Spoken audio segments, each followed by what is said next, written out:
everyone. Welcome back to the Minute Women podcast. My name is Grace. And I'm Linnea. How are you this week, Linnea? I am good. As some of our listeners know, if you listened to the last couple episodes, I am back in my little hometown of Lunenburg, staying safe away from all of the COVID scaries in Halifax right now. It's so far from me, and it is so far from Grace. It makes me sad. Yeah, and it's so exciting to be getting the vaccine soon for like a couple thousand people, and it's really interesting to have that perspective of like because now like in Halifax we have like lockdown light, I'd like to say. Like it's not I think that's right. what it was the first wave, but it's definitely like things are closed and you're not supposed to be going out. And I will say Maritimers are excellent at judging people for breaking rules. It's just like they are. You just feel the glare from strangers or just like feel the pressure of people just asking you like conversational questions that outside of COVID would be like, oh, they're just like asking how your week's going. But you know that they're really asking you like, where have you 100%, been? What are your plans? 100%. But yeah, it's been really interesting to like think about like just because Christmas is such a time of year for like strict traditions. And I don't mean that in like they're hard, but it's something that you do every year, very like steadfast. And I think for most people, this is really the only time of year that they have those. And so to be going home and like I was on the phone with my mom the other day, just hearing like what Christmas plans are. And I was like, oh yeah, we won't go to midnight mass. Like, that's a big thing for my Nana. Yeah. So for the first time, we're not doing like midnight mass in like a decade. And you have to like book your mass, which one you want to go to. And for my mom, it's always like Catholics, singing in church is like her favorite part of Christmas. And as the congregation, we're not allowed to sing. So it's just like little things like that. So I was like, oh yeah, this is like really scary. And Cape Breton, way like there's no active case in Sydney where my parents live and where I'm from. So but they are very like same as Lunenburg, very cautious. It's definitely like an older demographic. The fear is like God really love my parents. But I said to them, I was like, oh, if this is continuing, like I don't know what I'm gonna do for New Year's, but I said I might go to like see what Grace is doing in Cape Breton, and I might go to Cape Breton. And my mom's like, as long as you don't stop in Halifax to get gas, get out of your car, like use the washroom, like as long as you just drive straight through Halifax, that's okay.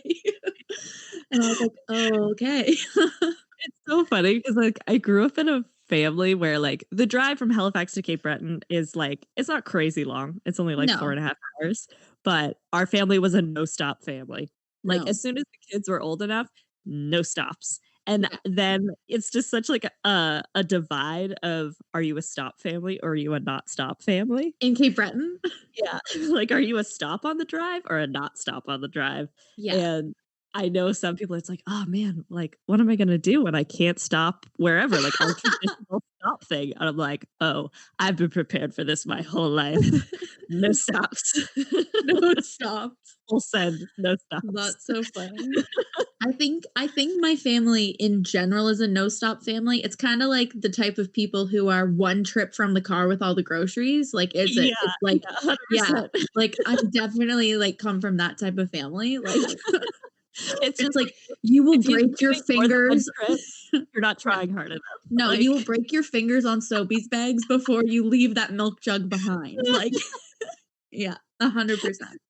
The extra effort to go out on another trip, never.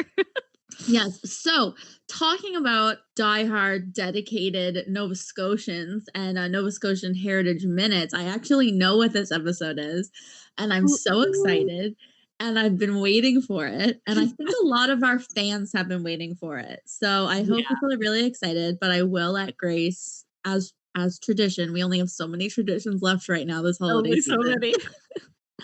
I will let Grace tell you all the exciting Heritage Minute we're doing today.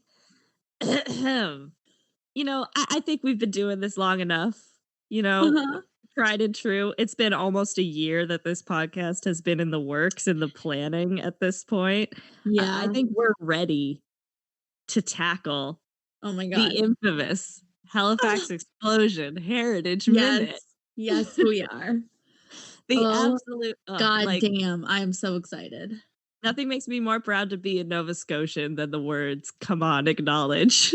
Oh, it just just chills. When you said it, just chills. Ugh. So, for those who don't know, A, what are you doing? Like, Yeah, I'm how do you not disappointed. know this Heritage Minute? I'm a little Get off our disappointed in you. podcast. You need to stop right now. Stop everything and go watch Yeah, the Halifax Explosion Heritage Minute. yeah. But it's a minute to commemorate the Halifax explosion, which was an accidental explosion that occurred Mhm. in Halifax in 1917 during the First World War. But it really follows Vince Coleman, who was a um, train or a rail yard operator, Yeah, and he manages to telegraph a train, and it stops the train from entering the city because he knows that the explosion is going to happen, and so he saves a couple yeah, hundred lives by doing that. yeah. um And is able to, in those radio calls before, the explosion happens, is able to alert people that this is happening in Halifax, which helped get yeah, supplies and medical supplies and food supplies and things on the way sooner than if and the they would explosion had have. happened and nobody had been able to get in touch. So he helps with the recovery and aftermath process as well. Yeah, and he loses his life by doing this. Like, he chooses to Yeah. stay behind and send these messages and try and stop the train rather than kind of run for and try and save himself. Yeah. Um, but I think it's definitely a great heritage minute because it does the thing that I like, which is it takes an event that you probably already know and highlights a part of it that you probably never would have heard of otherwise. Yeah. Like, Yeah. Vince Coleman is not integral to the story of the Halifax explosion, but he's clearly this like hero that deserves to be recognized. Right, and people wouldn't have known about Vince Coleman unless he was a rail yard operator who people were actually getting these messages from, and Yeah. because there was that, like, report, that catalog of his conversation, we're able to know that, yeah, like, he did indeed stop the trains that were coming in and was able to, like, reroute and kinda let people know what was going on. Because at that Yeah. time, that was really the fastest method of communication. Um, Yeah, sending through Morse code yeah, his telegraphs, which, like, that's the scene in the Heritage Minute that's, yeah, like, really iconic is him yeah, using the Morse code sender and tapping, and he's waiting for them to acknowledge that they've received his message, yeah, yeah. um, just before the explosion goes off. Ugh, So, yeah, chills. he's cool guy, interesting event, great Heritage Minute, and it happens right in and around Christmas time, so there was just the Yeah, anniversary of it, last week. So yeah, and it for was the first year they've ever not been able to do an in-person memorial it since is. the Halifax explosion happened. So, Yeah, so hopefully this can be some people's memorial. It's a little late, but yeah, hopefully we'll we do can our use best. it. We can do our best to replace it. So we're gonna talk mostly about the events that occurred because I actually really didn't know. Like, I knew that it was an explosion on a ship and it was Yeah, due to the collision of ships, but I didn't really know yeah, like the specifics of what happened. yeah, Just because I feel like normally when we talk about the Halifax explosion, it's definitely more about what happens afterwards.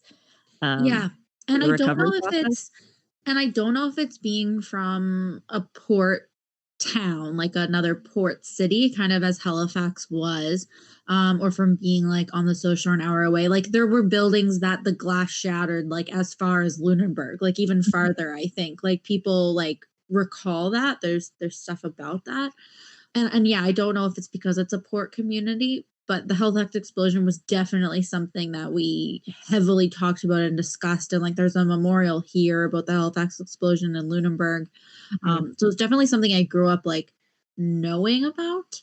It's also eerie, like living in Halifax now because they do like the city has definitely been rebuilt since then, Yeah, over 100 years later, but to see, like, photographs of, like, it's like, "Oh, I know that hill and I know Yeah. those streets." Like, those are still the streets that are here Yeah. today. It's just there's not a single building on them, and it's Yeah. just, like, debris and Yeah, because rubble. Halifax was, from what I understand, a fairly well-developed city before the explosion, like, for the time. Yeah. Yeah, it definitely would have Um, been one of the largest cities kind of, like, east of Quebec, yeah. um, and definitely the largest in the Maritimes, as Oh, it for kinda sure. still is, Yeah.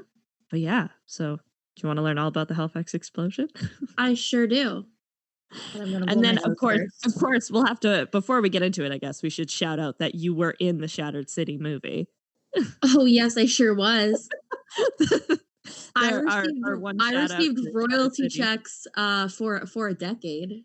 for a decade. I don't think it's being aired anymore. I don't Uh, know, but, I do have the DVD version. You can watch it on YouTube for free. And it's actually, I will say, it's kind of a sweet story. It's a bit like a Heritage Minute in the fact that it's definitely historical fiction. So it takes the yeah. real event of the Halifax explosion, but you're following a family that was not real.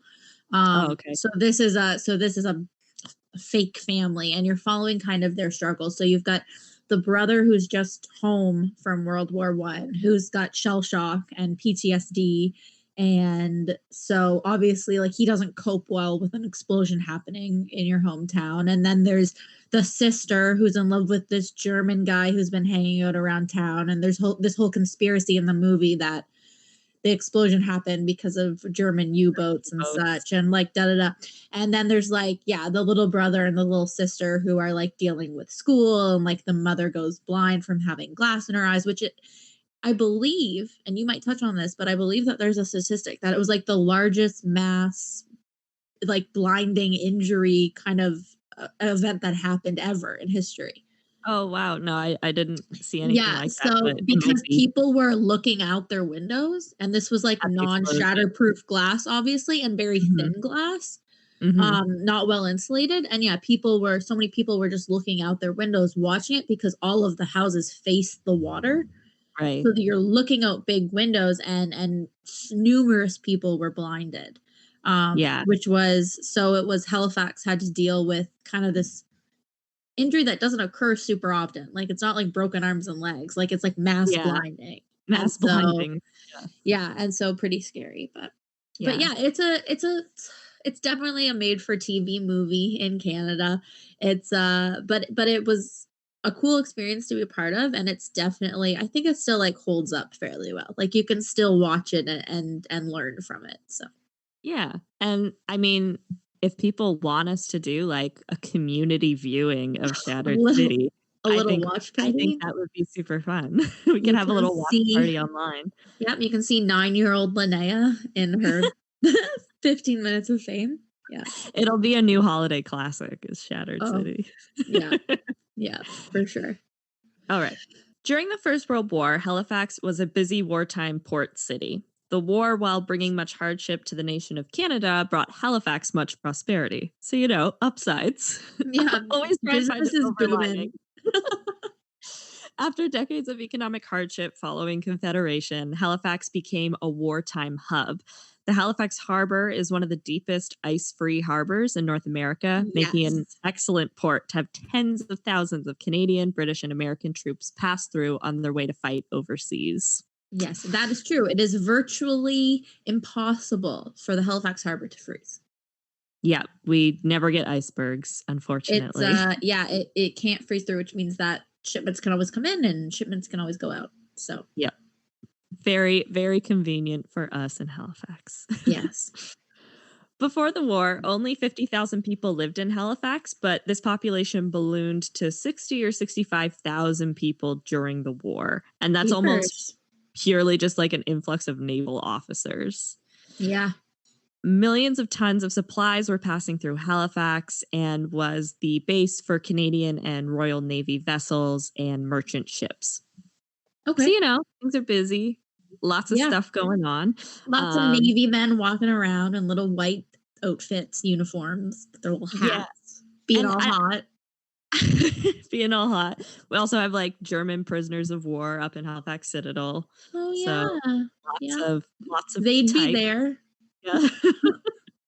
Pick your nationality. Um, Halifax has it. Halifax, we got it. We got you. And I don't know if I've seen one, and I'd really like to because it seems like the amount of ships that were actually in the harbor was just insane throughout for like 5 years. There was just this Mm, insane number of ships in the harbor. yeah, The successive German U-boat attacks on ships crossing the Atlantic Ocean led to the Allies instituting convoy systems. So, you know, it's a buddy right, system. right. Go Yeah, out alone. You gotta go out with a bunch of other ships around you. yeah, But because you have to deploy convoys, that means, like, the amount of ships that have to be deployed at once just, like, goes up tenfold. right. So, all of these ships, like, either cruisers or destroyers, they're being docked in harbors like Halifax. Um, Mhm. so I'm just imagining ships, like, bumper to bumper in the Halifax harbor. Like, a lot of people well, I don't know, that's a generalization. I kind of believe that the Halifax explosion happened in what we think of as, like, what I would say is, like, the Halifax Harbor, where the Museum of the Atlantic is and, like, right in the front where Theodore sits, It but was it didn't actually really deeper happen there. down. Yeah, it happened quite a bit farther down towards the Bedford Basin, Yeah. and so I guess down there, like, is a bit more space, but yeah, still be pretty jam-packed with ships and cargo and Yeah, and I gotta people. imagine, like, if you've I mean, not that 50,000 is, like, a tiny city or No. tiny settlement, but, like, it's not a big city, like, today, there's almost 10 times as many people that live in Halifax, Yeah. so to be that size and then suddenly have this much activity happening in your hometown, it must just be, like I don't know if there's something I could compare it to that I've ever gone through. So Halifax in 1917 has really grown, and much of its industrial activity is centered in these growing working class neighborhoods, namely places in the North End like Richmond, which was a really tightly knit community of wooden homes, schools, and churches. We're still at a point of unpaved roads that are crisscrossing slopes of Yeah. communities that lead down to the harbor, where factories, naval piers, a sprawling dock, and a railway yard bustled with activity. Yeah. Further north of Richmond was the African American community of Africville. And then across the harbor from there on the more sparsely populated Dartmouth shore was the longtime Mi'kmaq village of Turtle Grove, which is now more commonly known as Tufts Cove. And it's in all of the kind of iconic pictures of Dartmouth. It's the very iconic red and white stacks. Stacks, yeah. Yes, smokestacks. So that's where Turtle Grove would have been. And in early December of 1917, a merchant ship arrived in Halifax. It was the large Norwegian vessel, the Emo, and it was on its way to New York to collect relief supplies for the civilian population of the long war plagued nation of Belgium. The words Belgian relief were emblazoned in large block letters on the Emo's side. She had arrived on December 3rd, and though she had been given clearance to leave port on the 5th of December, Emo's departure was delayed because her coal load did not arrive until late that afternoon. The It's a loading of series of unfortunate events already. It's it's just yeah, if I that think that's hadn't happened. yeah, it's like this really like sad thing to go through because it's like there are so many things that if like one thing had been different, this Yeah. never would have happened. Yeah. So, because the loading of the fuel was not completed until after the anti submarine nets had been raised for the night, the vessel couldn't weigh anchor until the next morning. So, they're so worried about German U boats that, like, basically, Very it's like, worried. it's kind of like when you picture like forts or fortresses, they like close their gates for the night. Yeah. They're basically doing the, like, water equivalent of that by, like, Yeah. lowering and lifting these nets, and so once the nets go up, you can't leave until the next day. Yeah. So Emo has to stay until the following day. Yeah. And submarines, man, they're crazy. I Do you ever just think about submarines? yeah, It's I do crazy. though. I do though. A couple years ago, it was actually when I was sailing on the Blue Nose. We were in the Halifax harbor, and a submarine was coming back from being out to sea, and so we Oh, that's saw it crazy. emerge. Ah. bonkers. And then it emerges out of the water, and you're like, whoa. And then literally a little hatch opens up, and all these men start piling out and are just like now standing, and men and women, I'm sure, but all of these people, you can't see them because it's so far away, but all these people are then just like standing on top of the submarine waving at you. And I'm like, They're, like, what? stretching their legs like, "Ah, Yeah. finally." Like, oh, the ears popped. It's like, Oh, I don't know if I yeah, could do submarine. I kinda get a little I don't claustrophobic, think and I I feel like could. submarines are the ultimate, Yeah, version of claustrophobia. test of claustrophobia. I don't think I could do it.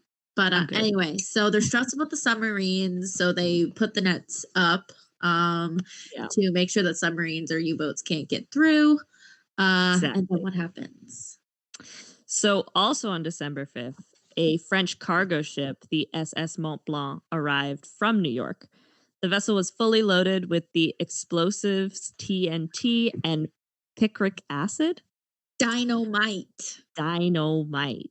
And Yeah. this is a highly flammable fuel, So benzyl, and wait, gun cotton. let's pause. So they've got, like, dynamite, Mhm. stuff that can light it on fire, and then they've got, you said, packed cotton something, which sounds exceptionally flammable, Yeah, so they um, also have all this, like, on fuel. one vessel, all Yeah, on one vessel. I just yeah. wanna let everyone who's involved in, seafaring at all, that that's not allowed anymore, and I don't even think it was allowed then. Well, they're like, "We're surrounded by all this water, so it Oh can't god. be that big a problem. My We'll just god. put it out with all the water Yeah, everywhere." But they're yeah. French, so they're like, "Ha, ha, ha. Le water, we'll use it to put out the Le fire." oh. No. I apologize to the nation of France, Always, specifically. but not Quebec. Well, it's not their ship. And they'd be like, "That's not their accent." Poutine, Mm. ha ha. So the SS Mont Blanc intended to join a slow convoy gathering in the Bedford Basin, ready to depart for Europe. So that's like what you mentioned. So like the Halifax Harbor, for those who don't know, has kind of like this long, skinny entrance, and then there's this Yeah, bay at the end of it, and that's where all the ships dock during the First World War for the most yeah. part. So if you know downtown Halifax, think, like, past both bridges. We're, like, Yeah, out there. Yeah, we're going out there. we're You going know the out Bedford there. Mall out that Yeah, way. out that way. There's a beautiful, yacht club actually out there. The Bedford Yacht Club is very, very nice. Very nice. But yeah, like out there in the big, yeah, basin. It's kind of like a harbor, just a little smaller. Very, very tranquil compared to the Yeah, hustle and bustle of downtown Halifax. exactly. So that's where she is intending to join the convoy, but she was too late arriving before the nets had been raised. So she gets in too late to actually make it to the basin. Why Um, can't these people freaking be on time and then bad stuff wouldn't happen? so as you mentioned, so ships carrying dangerous cargo were not allowed into the harbor No. before the war. But the risks posed by German submarines had relaxed these rules. So they're like, we're more concerned that a U boat will hit this ship out in open ocean than we are that something could go wrong in the harbor. So they're going to let the ship in. And I don't know if you're gonna touch on this, but I do know this to be a fact that they didn't have the appropriate flags on the vessel. Yeah, there's a lot of miscommunication that There's a will lot of occur for sure. miscommunication. Yeah. So I just want to let everyone know that things like this don't happen anymore because there are actually safety protocols put in place. A lot of them because of the Halifax explosion. A lot Yeah. of marine Sometimes, safety protocols changed because when an yeah. explosion happens, that's bad. Not This supposed isn't to how it's happen. supposed to go. Yeah, and Oh it's god. definitely one of those things where, like, you can really track all the things that went wrong to result Oh, in this. and everything that could go wrong went wrong in the Went case wrong, of the yeah, Halifax explosion. So exactly. continue enlightening me, Grace. So, navigating into or out of the Bedford Basin required passage through a strait called the Narrows. Ships were Yes. expected to keep close to the side of the channel situated to their starboard or their right side, Yes. and passing oncoming vessels port to port, that is to keep them on their left side. So, So, yeah. like driving, like Like stay to the driving, right lane. The ships also had speed restrictions, so that's a speed of 5 knots, or for not boat people, 9.3 kilometers per hour, that's pretty within the fast harbor. on the water, I will say. That's That's moving. fast for boats in the They're harbor. moving, yeah. That's not slow. The little, like, speed boats in the harbor, they go way faster than that, so Yeah, but these are big boys. big Big ladies, actually, because all boats are ladies. true. I know that they are all she's, but, like, sometimes you get boats that have male names or, like, It's typically true. male names. So that's, like, fairly, like, frowned upon in, like, Is boating. it like, because I mean, boating is so, like, superstitious. Is it considered, like, Yes. really bad luck to name a boat after a man? It is also to have a boat with 13 letters in its name. Oh, That's okay. really bad.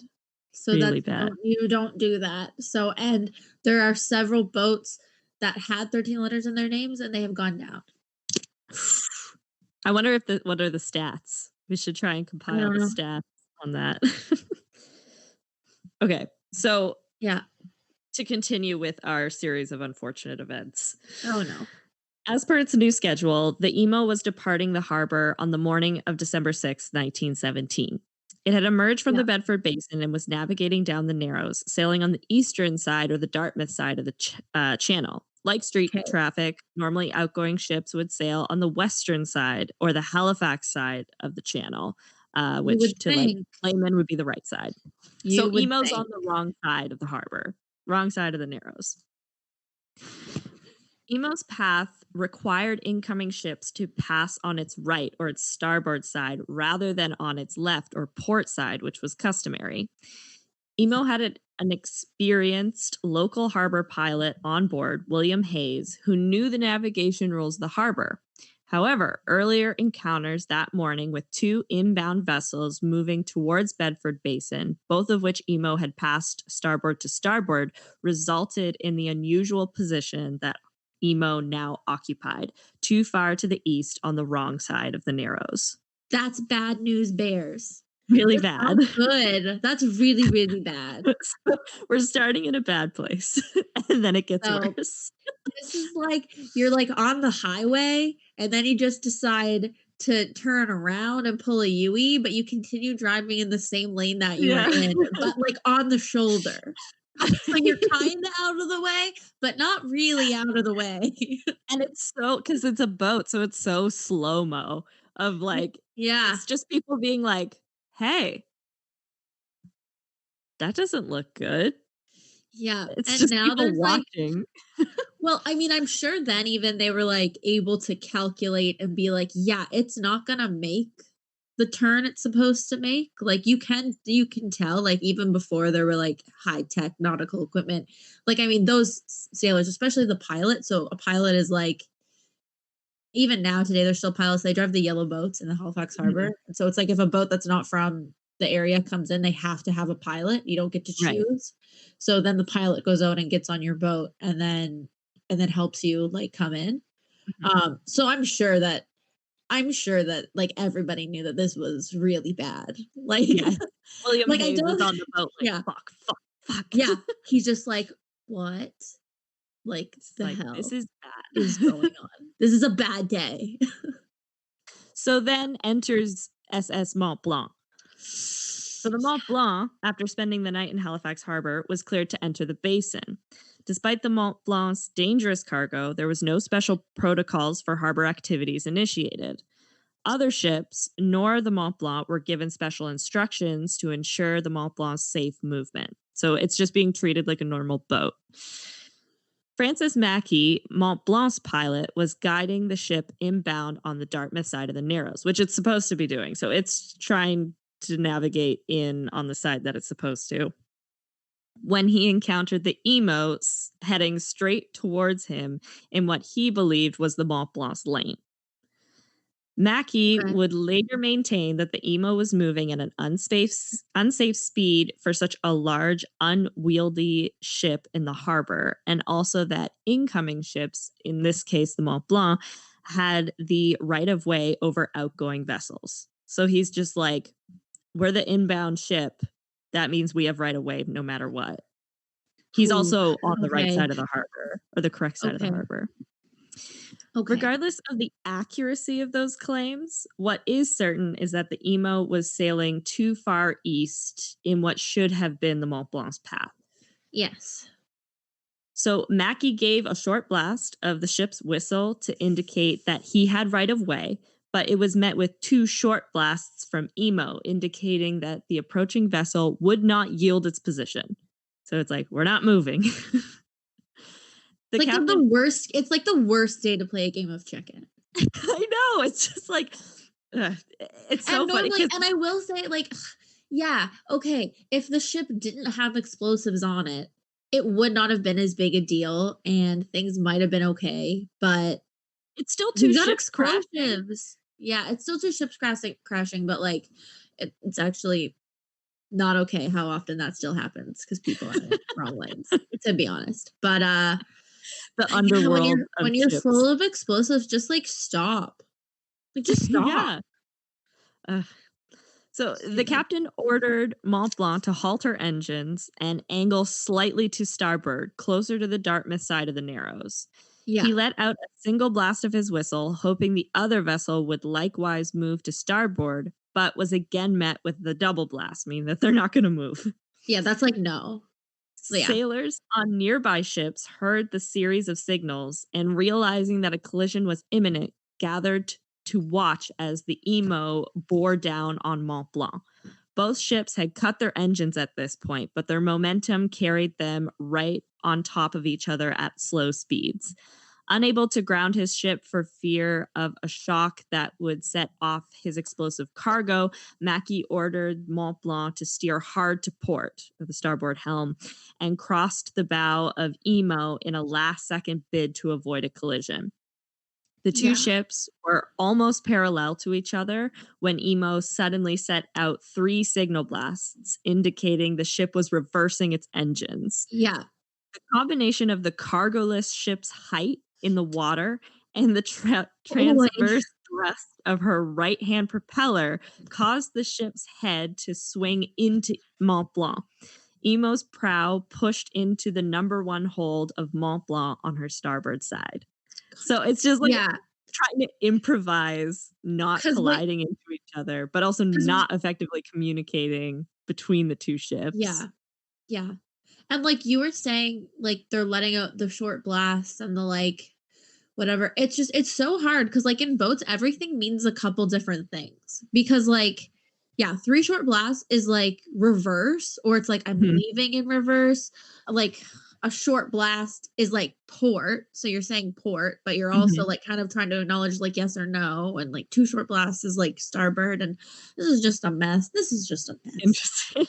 And does it change? Is so would by this point there be like international signals, or would like a French ship may have different interpretations than a Norwegian ship? No, everything would be fairly international at that point. Yeah. So during the war, everything was basically like at the time that World War One started, everything was fairly international as far as Okay. seafaring went. So like that would be understood. Mm, Um, yeah, okay. yeah. But they definitely should have had a flag up that said that we're carrying explosive materials. There's one Just of a those. big old sign. Yeah. Just boom written in big letters on the side. The emo has Norwegian relief, or sorry, it has Belgian Yeah. relief written on the Yeah. side. I think Mont Blanc should just have lots of explosives written on the side for everyone I to would see. 100% agree. So the collision occurred at 8:45 a.m. After a few moments, the 2 ships parted, leaving a gash in Mont Blanc's hull and generating sparks that ignited volatile grains of dry picric acid stored below its deck. For nearly 20 minutes, the Mont Blanc burned, which is the other thing, is that it doesn't explode immediately. So it No. gives enough time for people to be like, hey, there's a fire in the harbor. Let's go check it Yeah. out. So it like Yeah. draws, and like you said, like it draws a lot of people to their windows and stuff. Um, Yeah. Yeah. Well, I mean, People knew it's World something was War up. One. It's World War One. It's morning time. People are heading to work, heading to school, getting their day started. Yeah. And now there's like a fireworks show in the harbor. Like, Yeah, it's like, "Oh, exciting." yeah, like we'd Go go check down and it take out. Instagrams right now. Like, Oh, but back then definitely. It they would just be like all brought the over girls. Halifax noise. Yeah. Yeah. So the fire encompassed burning drums of benzol, a form of gasoline, on the ship's top deck, sending a large plume of black smoke into the sky. The spectacle attracted the attention of people on shore, including children on their way to school, and drew many residents to their windows and others towards the ship itself. In the harbor, teams of firefighters and sailors from other ships headed toward the Mont Blanc, hoping they could put out the fire.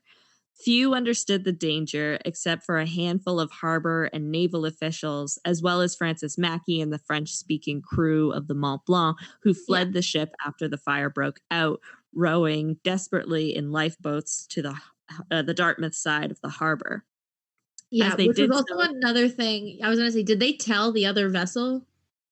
that they had explosives on board? Yeah. I don't think so. Like, as basically as soon as the ship is on fire, everyone is bailing. Like, Yeah. no one is going down with the ship to try and Yeah. communicate to the other ships, or Yeah. people in the area that there's explosives.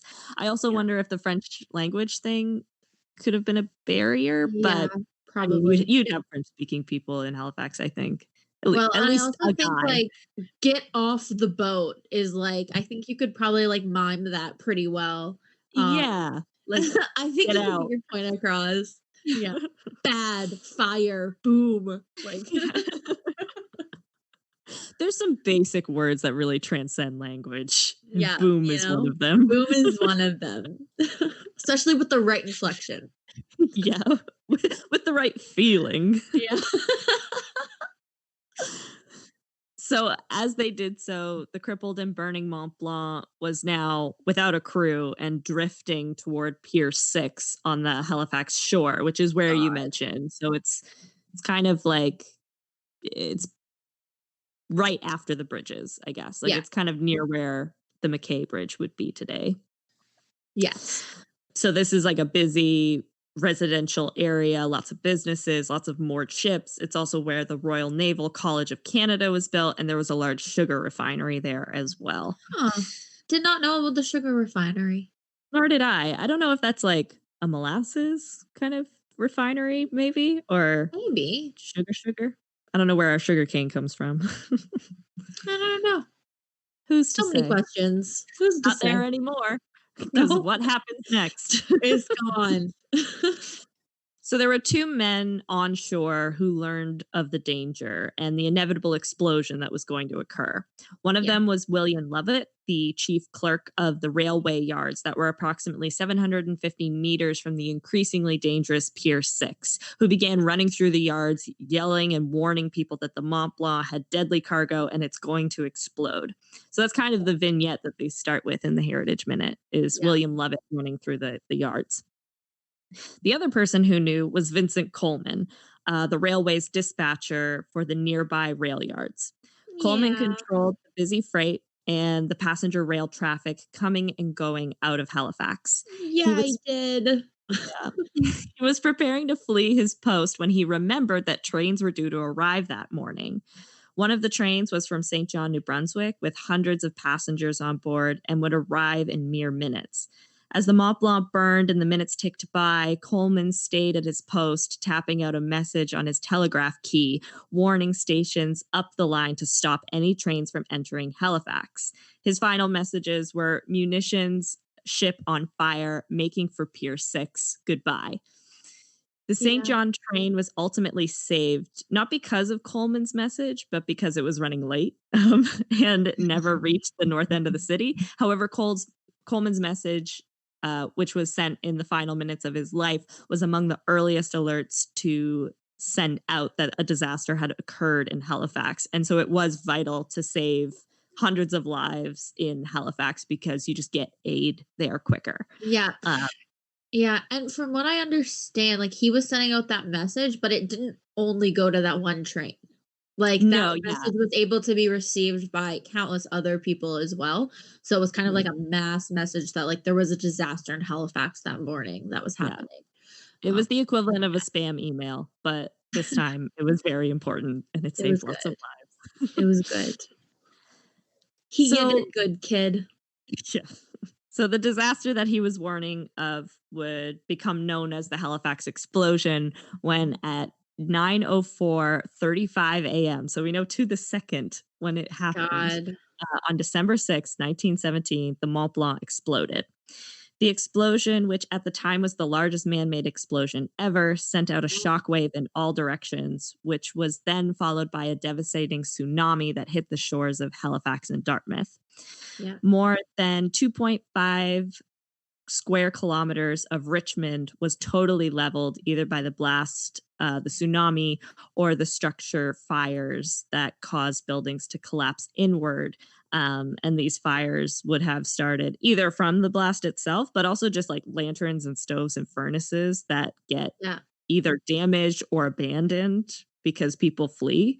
yeah. So that just like makes the problem exponentially more difficult. And then on top of that, everything is flammable because everything is made of wood at this point.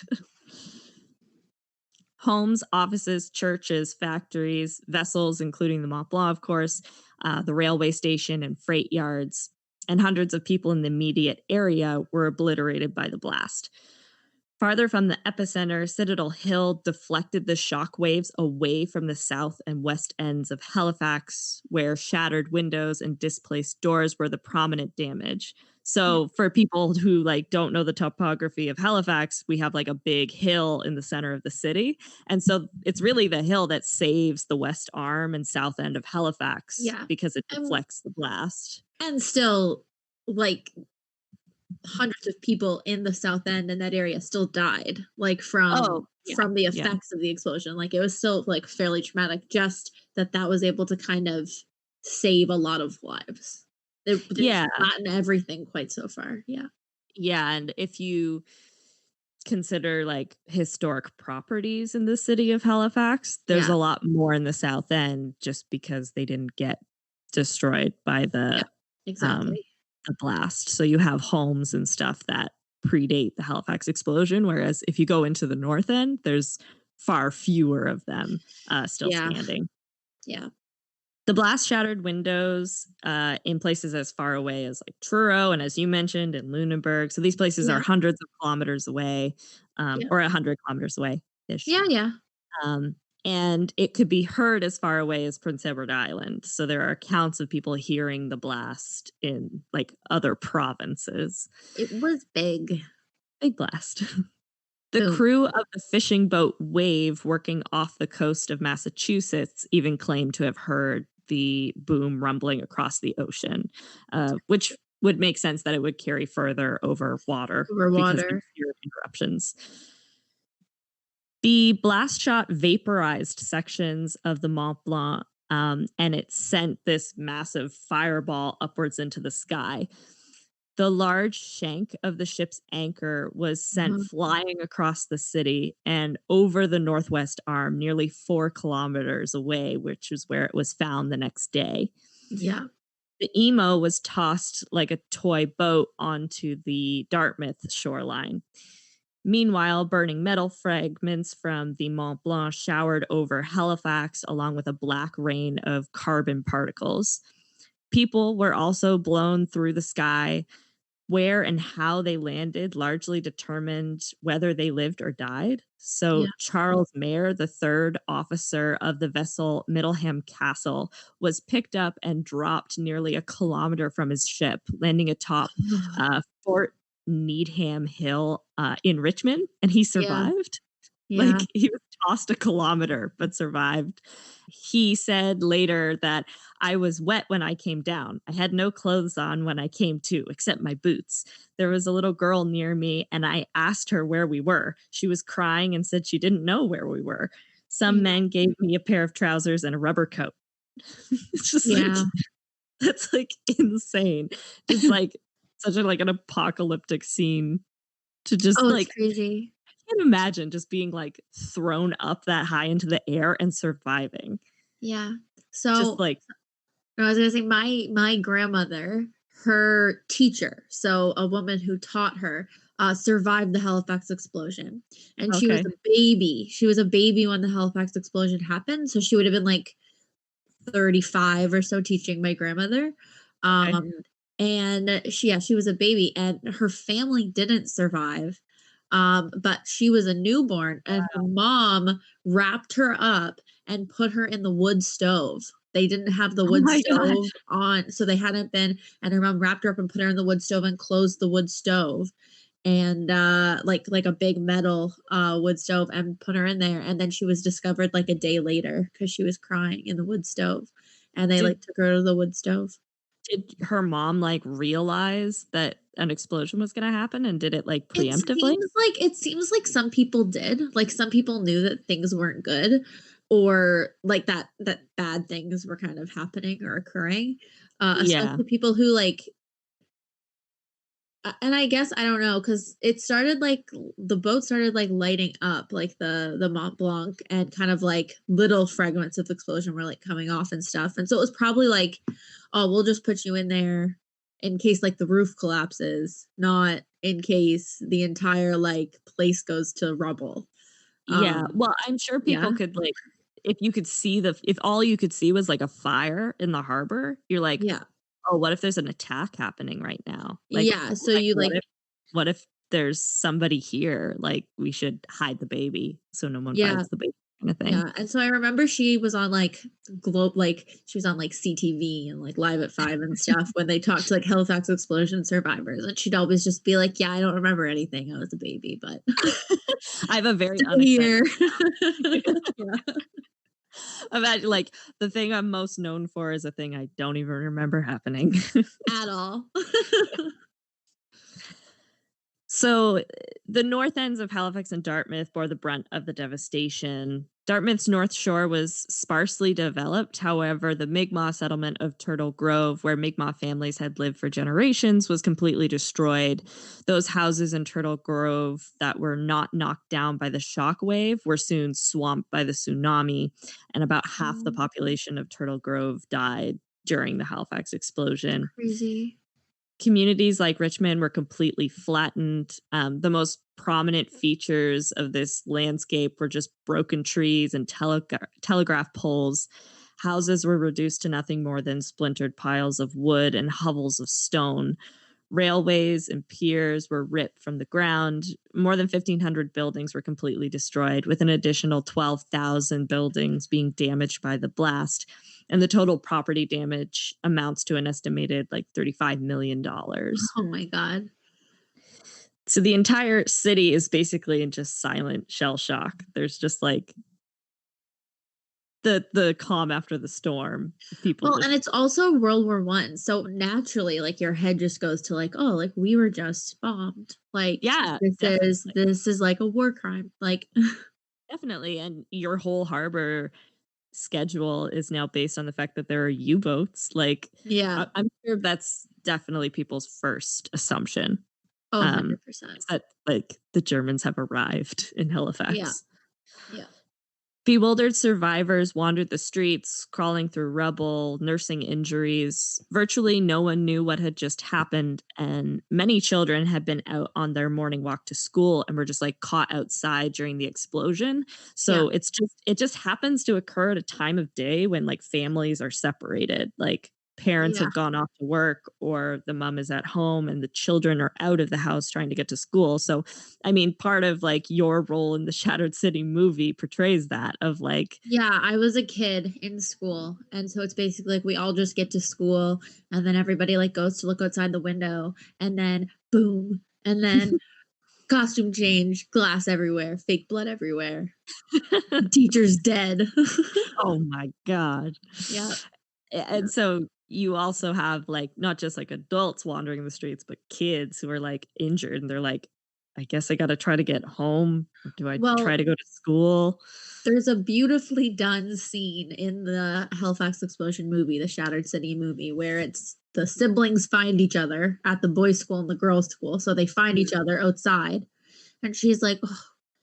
"You're so dirty, we gotta get home, like, mom's gonna be mad because 'cause you're, like, dirty." Yeah. 'Cause, like, you're in shock, and then he's like, "Yeah, and, this happened," and, like, pulls up his shirt, and he's, like, got a huge gash in his side, and she's like, "Ugh, we're gonna be in so much trouble, we have to go home." And it's just, like, Yeah. this immediately it's like, "Oh, wow," like, everybody is in shock.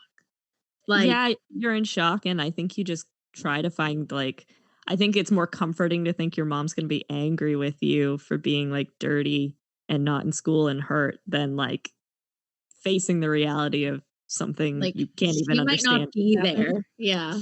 Yeah. Yeah, or that she won't be there, and Yeah. the home won't be there. Yeah.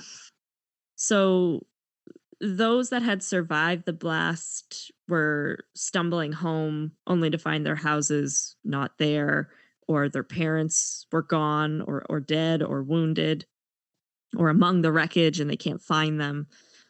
And as you mentioned, one of the most common injuries is blindness from the Yeah. flying glass. Firefighter Billy Wells, who was thrown from the explosion and had his clothes torn from his body, a common occurrence in the Halifax explosion, I guess, is like Okay. people getting thrown up, and when they like come to, they're naked. Okay. um, he described what it was like to see survivors walking around Halifax. He said the sight was awful, with people hanging out of windows, dead. Some of their heads were missing, and some thrown onto overhead telegraph wires. So, like, people were like hanging in telegraph wires Oh my over the god. street. It's just like horrific. He was the only member of his 8-man crew of the fire engine Patricia to survive the Halifax explosion. And how do you even crisis manage that? Like, Like, how do where do you you begin? yeah, how do you take that scene and how do you think, "Okay, this is where we start?" Like, I Yeah, just that's the exactly. thing that gets me about disasters, like, from the Halifax explosion to, like, 9/11. Like, I just how do you crisis manage that? Especially after the thing has happened. Like, Mhm. the explosion has happened or the plane hit the tower. Like, how do you then, like, decide where to start? Like, it's just so mind-boggling to me. Yeah, and thankfully, you have, like, people who go through, like, training for those kinds of Yeah, things, but, like, yeah, on an emotional level, it must be just so hard to, like, set aside your emotional priorities for your right. practical priorities. Like, Yeah, I know that person is there and I can see them injured, but it is, like, more critical that I, like, block off this street so more people don't come down this yeah, road. Like, yeah, just having to weigh those options in your head and make those decisions on the fly yeah, it's is crazy. something I am grateful I don't have to do on a regular basis. Yeah. About 1,600 people were killed by the Halifax explosion, and more than 9,000 were injured in the blast. And then an additional 400 people would later succumb to the injuries they sustained during the blast, which brings the estimated death total to about just under 2,000. So around like 1,950 people. Okay. A About one third of these victims were under the age of 15. So that's the, like, other I think it's So an element that, like, maybe I just didn't realize, but I never, like, found super highlighted was that, like, the child mortality of the event is just so high. crazy high.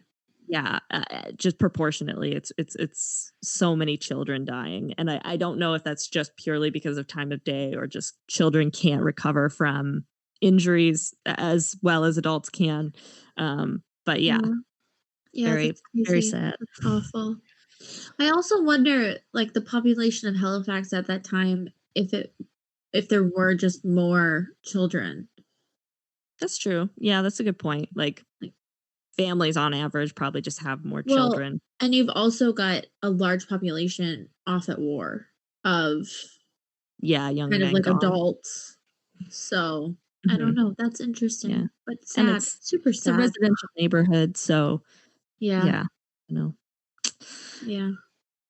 The following days and weeks became a relief and rescue mission, and in a lot of ways, they kind of embody what the Halifax explosion gets remembered for.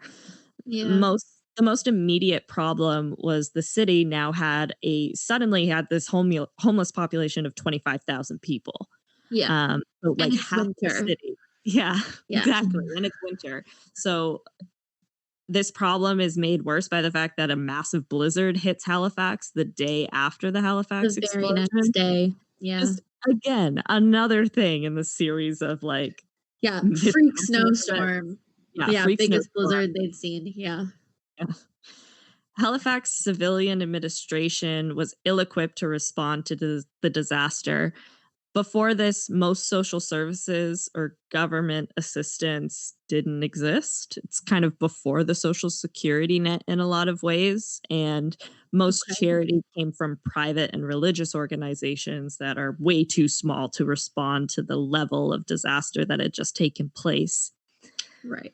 Furthermore, the mayor was out of town. So the mayor of Halifax just happened to not be there when the Halifax explosion happened. So all of the responsibilities fell on the Okay. shoulders of deputy mayor Henry Cole. So like just like Poor it's like Henry. boss is out of town. I'm in charge this week. Holy shit. Yeah. Of course. Where's the mayor? He was just like out of town on business. Like Oh had god. mayoral duties that took him elsewhere. So deputy mayor God. is like, "Fuck." That guy has a horseshoe up his butt. Absolutely, yeah. Mayor's like, "Oh, I'm gonna go to this conference this week. No worries. Bye. No big deal. You got nothing to do, Henry." Is that his name? Is that Yeah, the Henry, deputy yeah. mayor? Henry, it's gonna be a piece of cake. It's like, "Trust me, it's easy. Just sit behind the desk, and if the phone rings, answer it." And then Yeah. suddenly the Halifax explosion happens. And so as deputy mayor of Halifax, he has to do all the mayoral responsibilities, but he himself had only a small police and fire service to call on. So Halifax doesn't really have a big police force or Halifax or firefighter force. So it's mostly like volunteers. Of course Um, not. and to make matters worse, Oh again, god. the fire chief had been killed during the explosion. So we also don't have a fire chief readily So available. so you're You know, telling me we've got no mayor, no we've mayor, got no fire chief. no chief. Okay, we've got all these homeless people And the government's like, "We don't know how to help people yet." and a blizzard. And a blizzard. Yeah. Yeah, yeah, Ugh. it's not good.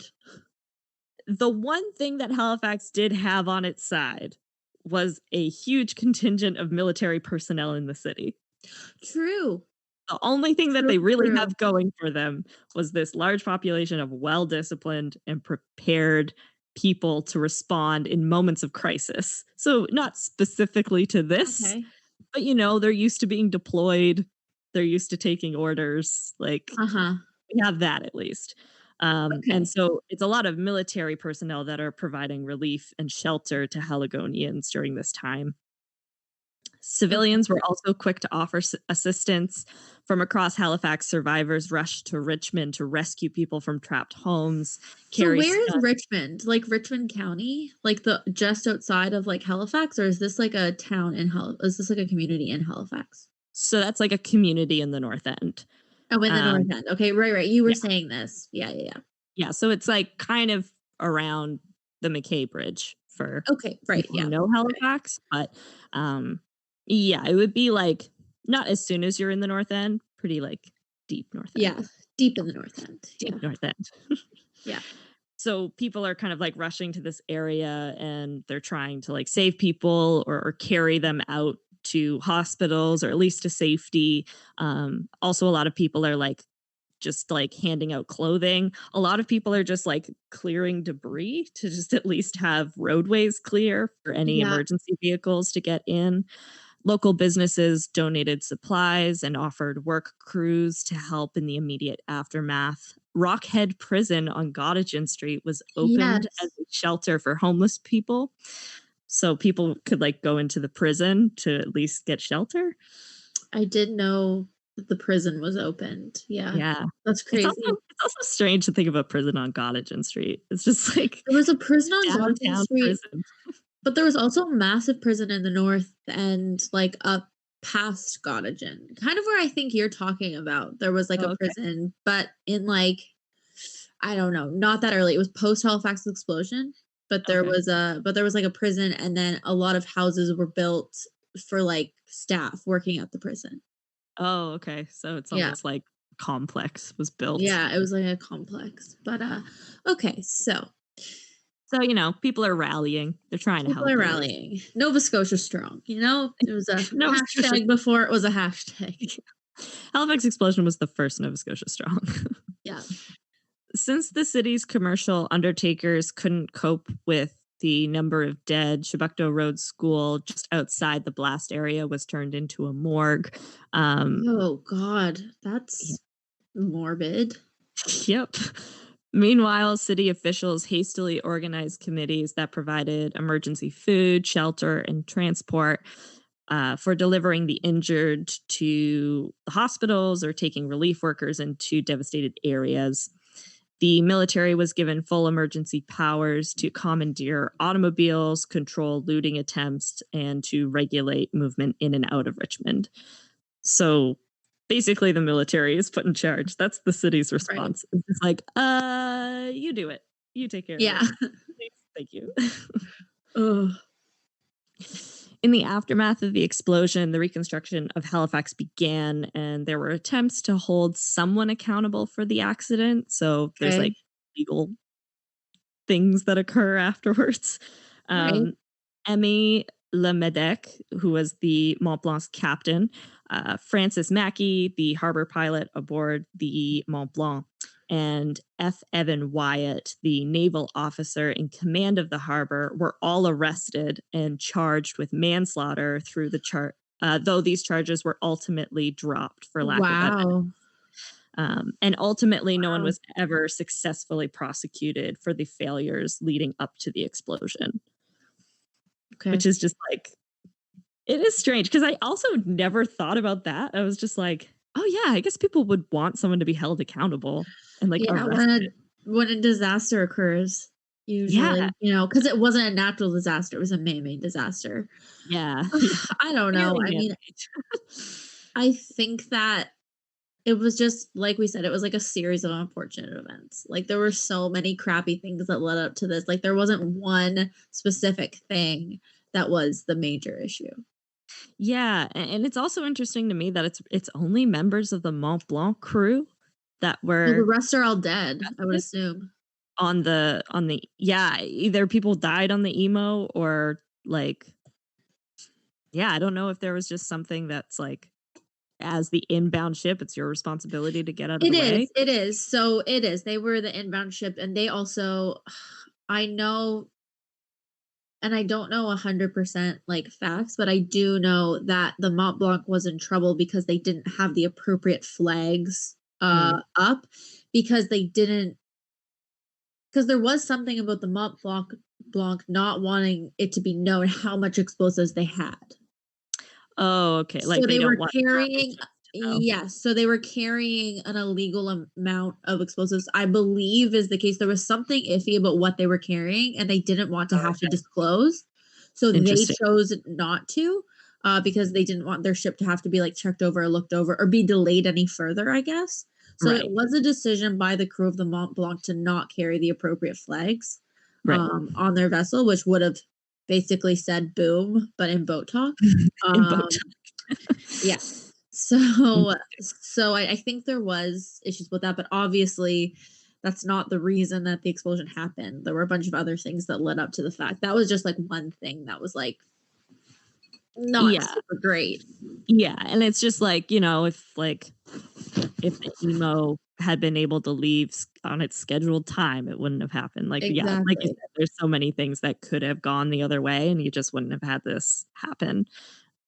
Another feature of the Halifax explosion recovery that I think gets really commemorated by people in Halifax and in Nova Scotia is that there was so much money raised through special appeals for Halifax in towns and cities and governments from all over the world, as far away from Australia, to Yeah. try and help with the reconstruction and the recovery process. Mhm. Um, yeah, the national government of Australia donated $250,000, which is Oh, a lot. I knew I liked the Aussies. Also, recently, like, I don't the specifics of the story are kind of leaving me at this moment, but I do know that there was like a man who lived in Australia whose father was aboard a ship in and around Halifax at the time Oh, of the wow. explosion. So they were offshore and they could see the plume of smoke. And he was writing in his diary, like he has this firsthand account of Oh, that's so the crazy. I explosion and love like stuff like seeing that. it. And then he like the ship goes into Halifax to try and assist and stuff.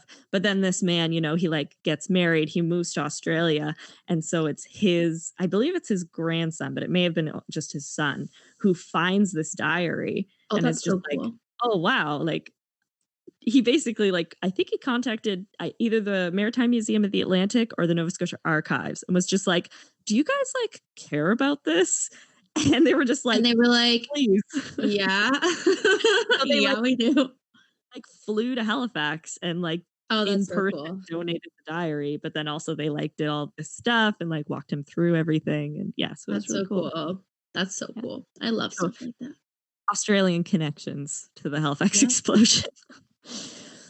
The funds donated by the like all the like governments and industry and individuals worldwide eventually totaled more than $20 million, Okay. um, and were administered from 1918 to 1976 by the Halifax Relief Wow. Commission. So like yeah, Wow. it's amazing how long that money lasted too. Yeah.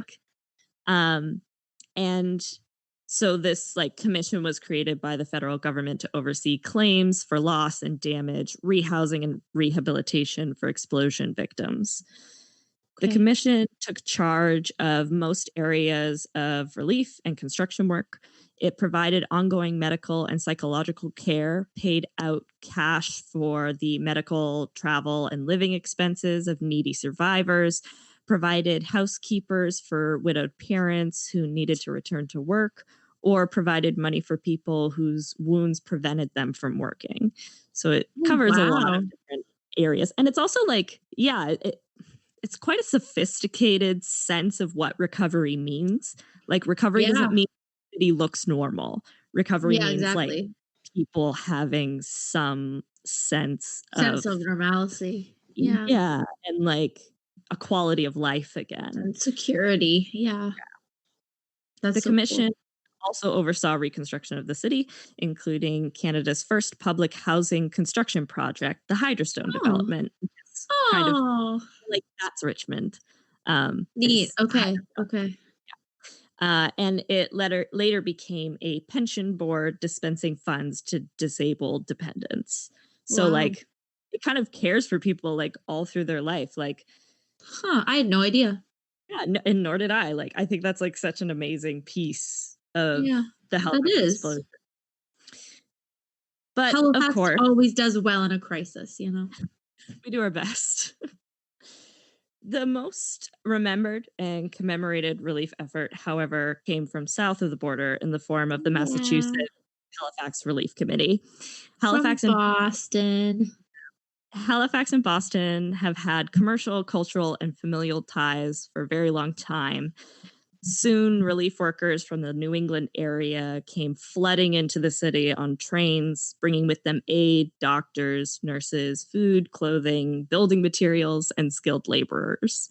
Yeah. Um, one of those doctors was a man by the name of William Laud, whose experience in Halifax led him to pioneer the specialty of pediatric surgery in North America. So, Oh, like, that's so cool. yeah, without the Halifax explosion, you wouldn't have pediatric surgery as soon as you do. As you did. In 1918, a year after the explosion, Halifax sent a Christmas tree to the city of Boston in thanks and remembrance for the help of the Boston Red Cross and the Massachusetts Public Safety Committee provided immediately after the disaster. Yeah. That And gift Nova was Scotia still sends that tree every yeah, year. so they didn't always do it, but it was revived in the Okay. 1970s Okay. by the Lynchburg County Christmas Tree Producers Association. Christmas tree capital of the world. And so, kind of like in commemoration of the event and as like a bit of like advertising, they began an annual donation of a large tree to promote Christmas tree exporters, as well as acknowledge Boston's support after the explosion. The gift was later taken over by the Nova Scotia government to continue the goodwill gesture, as well as to promote trade and tourism. The tree is Boston's official Christmas tree and is lit on the Boston Common throughout the holiday season. It is perhaps our most poignant reminder of the tragedy and our solemn decision to not only remember the dead, but also the spirit of charity, benevolence, and compassion we show our neighbors in the face of such tragedies. Yeah. And yeah, that's the story of the Halifax explosion. Aw. I've been so looking forward to this episode. I've been so excited. It's my favorite Heritage Minute. And you change your mind a lot about what your favorite Heritage Minutes are. I I do. think you just love them all. Like I think you love like probably like 15 like fairly equally. But this They're one all is just this one's just so darn good. And I'm so glad we got to do it and for it to come out at the holidays and it yeah, was a good one. it is the only one that like I think has a pretty immediate tie to Christmas. I guess it's not like super direct, but for every Nova Scotian, it's like, oh yeah, it's like it's a Christmas thing because we send a Yeah. Christmas tree to Boston every Yeah. year. And it's just kind of this like nice thing that we do. But yeah, you're right. I do change what my favorite Heritage Minute is all the time. But I do think this one not only is really good, but I remember being a kid and like, and not that like, I wouldn't consider like Nova Scotia ever to be a place I was like ashamed to be from. Yeah, Eh, yeah. not that I think anybody should be, but I do remember feeling like a lot of pride and also a lot of like I felt very like seen by that Heritage Minute. I was like, I Oh, live for there. sure. This Yeah. as a kid, I grew up in Dartmouth and I was like, Yeah. this is like this happened in my harbor and it's so engaging. And I think it's something that Heritage Minutes do very well is like you engage small communities in like Yeah. a national history and you're like Yeah. I feel a part of something even though Yeah. it's happened almost like over 100 years ago and I really don't have any immediate ties or not even any really familial stories about the event but like this Yeah. happened in my community and like look how brave someone was in the Yeah. face of So that I'm tragedy. connected. So I'm connected. Yeah. You know, this happened where I'm from. So I feel a sense of connection and I feel a sense of like pride and I'm being seen. And this is like my community story. And I think that's so important. Yeah, and Yeah. it's I think it's the object of every piece of public history is to make you feel Yeah. connected to the story. Yeah. Like the only reason you have museums, it's the only reason you have art galleries is to try Yeah. and like create an emotional connection between the visitor and the subject that's being discussed. And Yeah. so I think Heritage Minutes do that in such a brilliant way. They like bring it to your home and then they tell you things that maybe like you never heard about, but also things that like happened in your own backyard. And you're just so Yeah. excited to feel part of that story that's so big and so beyond you. Um, Yeah. yeah, Aw. I'm so happy. My me heart's too. so full, but We also finally sad did it. because that was a It is big disaster and it was very bad. But but I'm happy that we got to do this one. I think yeah, me it's gonna resonate with a lot of our fans who are from Nova Scotia. yeah. And beyond. And beyond, Hopefully of course. Maybe hopefully we've got those some Bostonian fans out there. If you are from oh yeah. Boston and you listen to our podcast, please send us a message on one of our social media channels. We would love to give you a little shout out. If you're from Boston and it's, like, safe for you to go outside and stuff, I don't know what restrictions in Go Boston are take a like right pic now. with the Go take a picture of the tree. tree. Go take a Please pic with send the it to tree. us. We would If love to see it. it is possible for any listener out there to go and, like, take a selfie with the Boston tree and, like, tag us in it, that would be, like, super cool. That would That make my would be Christmas. that's my Christmas wish. Yeah. That's the Minute Women Christmas wish. Yeah. So thank you everyone for listening to another episode of the Minute Women podcast, our last episode of the Minute Women podcast for 2020. At least Time of our go. I know, at least of our regular format anyway. We do Yeah. have a little holiday surprise for everyone that will be coming out before Christmas. But as far as our regular kind of setup of episodes go, this is the last one of 2020, which is wild, completely ridiculous. What a And roller we're so coaster of a year. and we are so grateful to all of you for listening and so grateful to see this year go. Yeah, so thank you everyone for listening. If you're not already following us, please go follow us on our social media channels. We're on Instagram at Minute Women Podcast, and we are also on Facebook by the same name, Minute Women Podcast, and then on Twitter at The Minute Women. We also have a great website that is updated frequently and regularly with all of the episodes, all of the sources Grace uses, and then other information to check out about Grace and I and BNV Media. So please give that a follow, check it out, look at it. And yes, if you are in the Boston area, if you know someone in the Boston area, please go get them to take a picture with the tree, or please go take a picture and send it to us. We'd love to Yes. share it on our social media channels. Oh, that would be so cool. I'm like, I'm so excited. I hope that happens. And yeah, make sure you subscribe to the podcast on whatever platform you listen to us on. Download the episodes. The biggest support to us right now is if you can review and rate the podcast. That makes it us easier to find online, so more people can find the podcast and we can make more friends and share the episodes with more people. And also word of mouth is a really big support as well. So make sure that you're sharing the podcast with maybe your loved ones and family and friends over the holidays.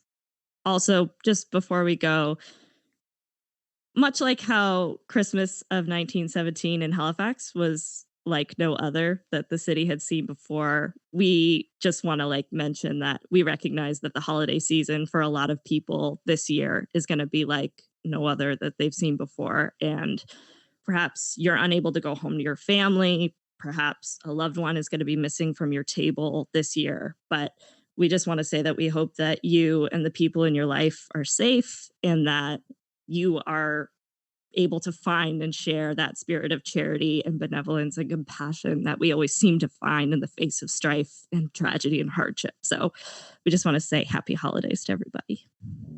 Well said, buddy. Happy holidays. Bye. Bye.